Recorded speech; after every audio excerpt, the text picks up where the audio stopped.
জঙ্গলে হেঁটে বেড়ায় এক দল গাছ।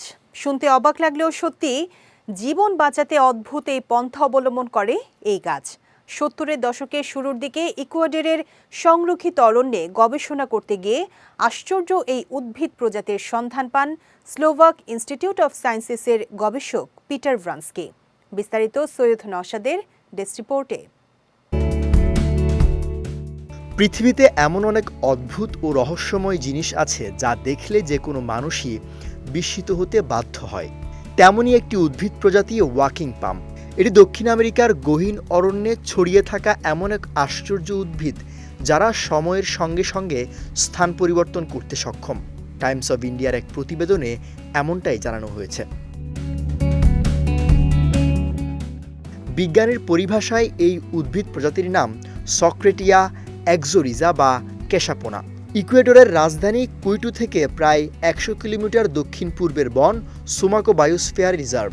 সেখানেই এই অদ্ভুত গাছের সন্ধান পেয়েছেন স্লোভাক ইনস্টিটিউট অফ সায়েন্সের গবেষক পিটার ভ্রান্সকি। ভ্রান্সকি জানান, সুমাকো বায়োস্ফিয়ারের মাটি আলগা হওয়ায় সেখানকার মাটি দ্রুত ক্ষয় হয়। ফলে গাছগুলোর শিকড় থেকে জন্ম নেয় নতুন নতুন শিকড়। নতুন শিকড়গুলো মাটির প্রায় ২০ মিটার পর্যন্ত ছড়িয়ে পড়ে এবং সেগুলো থেকে জন্ম নেয় নতুন গাছ। তিনি বলেন, ঠিকমতো সূর্যের আলো এবং উর্বর মাটি থাকলে একটি গাছ জন্ম নিতে সময় লাগে প্রায় ২ বছর।